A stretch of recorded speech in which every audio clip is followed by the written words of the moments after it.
Bismillah ar-Rahman ar-Rahim. Assalamu alaikum viewers, and here we are again with another episode of Deenversation. So Ahmad, assalamu alaikum. Wa alaikum assalam. How are you doing? I'm doing great. How are you doing? I'm fine. So That's what do great. we have for a discussion topic today? Today is your favorite topic, woman, once again. So Who told you this? experience, Okay. Observation. observation. Yeah. So I was thinking, I think there's an inequality in punishment for men and women when it comes to the rulings about the hijab and the gaze for men and women. So the Quran tells us that women should cover themselves from men's lustful gazes. And I was, thinking about this again and again because just something about this didn't scratch me the right way. And I finally found out, and I was thinking, why are women punished for men's fault, which is their lusty gaze? So why are women punished for that? Shouldn't the men have to do something to control that gaze instead of the women having to cover themselves? Because they're getting punished for a fault of the men. Okay. So when we get into such discussions, we need to understand that there is an inherent problem that we are talking about the design of Allah subhanahu wa ta'ala of this world and whom He wants to test with what kind of test. Okay? So I really don't think that I or anyone should be answering this question that why did Allah subhanahu wa ta'ala do it this way? So He could have done it the other way around as well or something else. I mean, this is the reality. This is what we know. So Allah subhanahu wa ta'ala has put a certain degree of, I would say, Inequality. No. First of all, so Allah subhanahu wa ta'ala has given men a lust for looking. So for looking at beauty, okay? Looking at women, whom Allah subhanahu wa ta'ala has created beautiful. And women have, on the contrary, a lust of showing their beauty. So for them, this is the test, that they should not show it. And for men, the test is that they should not look onto it. That's actually what it is. And men have been told to lower their gaze. Now, I can't think of, a better way. What would it be, like putting on blinders on men or something, or wearing like spectacles which are like black and which don't show you anything? Allah is the creator of everything. He can do anything. Yes, He if could, wants. exactly. But that's how He wanted it. So we can't really demand from Allah that you should have done it this way or this way. So He did it this way. And for women, He said, you have to cover your beauty, which He knows very well that they want to show. And we see it that women, even Muslim women, have at times an issue with not showing their beauty. So they would say, okay, but what is the fault if just some hair is shown or some body part is shown or something? We see that. So women have an issue with this, and Allah subhanahu wa ta'ala is testing them through this command, and men have an issue with not watching, not looking, and Allah subhanahu wa ta'ala is testing us with this. But where are men punished in this? Women are punished for their wanting to display by having to cover.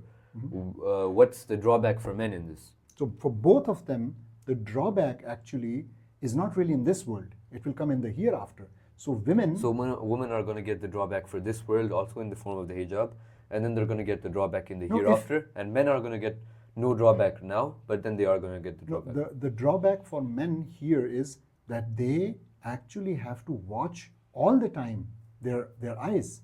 So they have to be on the watch. They have to be always conscious of this, that my eyes, my sight does not wander around. But that hardly seems equal to, like, let's say a woman who even in hot weather has to wear a second garment that's covering her whole body. So it hardly seems equal. I would not say that it is equal. Yeah, I would not say. of course. Okay. One could argue, but I would not do that. Rather, again, I would say that Allah subhanahu wa ta'ala knows best. That's what He did. So actually what we should address is, where is this concept coming from that we want it to be equal? Why? Yeah. Why should the test of, let's say, men and women be equal? Yeah, why sure? Yeah, you're right. Exactly. Men should have it so much easier. You're right. If you think so, that men have it easier, let's say someone Yeah. thinks so, fine. Why is this a problem? Why do I, as a human being, Yeah. as a Muslim have a problem in accepting that some things, let's say argument's sake, let's say all things are easier for men and all things are difficult for women. Let's say that's your argument. Yeah. What's the problem with that? Allah Because subhanahu wa ta'ala created us like this. This shows underlying bias. So of Allah's words. but quick question. Isn't there already underlying bias when He created them differently and No, but He created them differently. But we discussed this already. He created them differently, but that doesn't mean that we can judge them with equal rights. We discussed this previously also, but that also means that they get different rights, but that are fair to each of them in their own respective zones. This doesn't hardly seems fair even to women respectively. Men are getting it better in everything, even in things that men and women are equal in, like physical labor, they can't be judged equally, but in things that they can be judged equally in, you're saying that everything, so they're getting it, So again, I will go back to the point Yeah. where I challenge this notion of where is it coming from? Why do we want it to be equal? Why do we want it to be equal? Why do we want women not to have to suffer as much as men in some things? Yeah, Why do we want women to suffer so less? Allah subhanahu wa ta'ala has Women created, suffer more than men. Why do we want them to if suffer? someone thinks so, All right, again, yeah. my question would be, what's the problem with that? What's the problem with women So suffering? why is that something irrational? Allah subhanahu wa ta'ala has created people who are born without limbs. Yeah. If the first one is a problem, the person here would be completely stuck and he would say, what kind of injustice is this? Why? Exactly. Yes. Exactly. So now you see. Yeah. So the problem is that we actually, as humans, we don't like tests.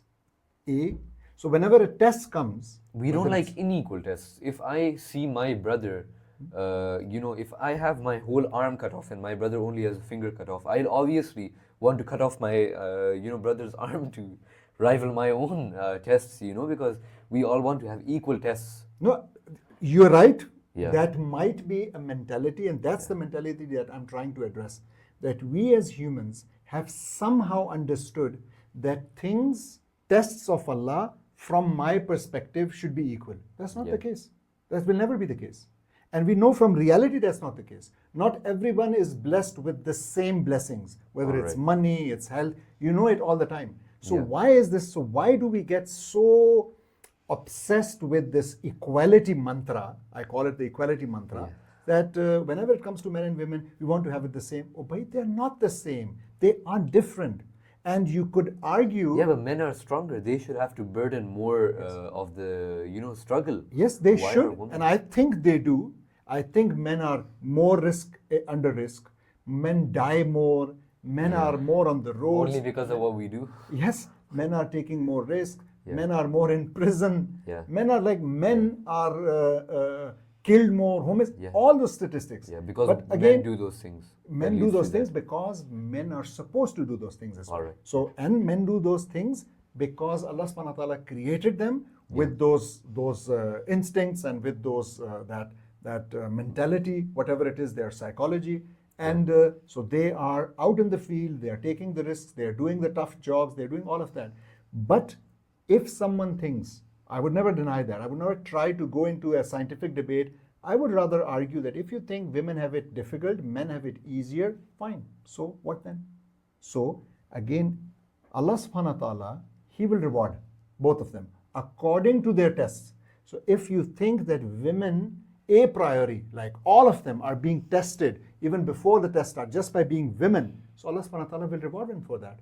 They will have an easier entrance to Jannah. So if they were tested more, then they'll get more reward than Exactly. That's the way we should look at it. So we should really leave this concept of that everything should be according to my humanly standards, everything should be equal. And if there's no equality, now I found a disparity which gives me the right to doubt Allah subhanahu wa ta'ala or doubt His existence or doubt His Sharia. That's a problematic thing. So if we come from a position of conviction, rational conviction, then we will just try to understand these things and take them as they are. All right. Okay? Yeah. Okay, thank you very much. And thank you very much, listeners, for being with us again today and looking forward to another episode and having you guys again. Thank you. Assalamu alaikum.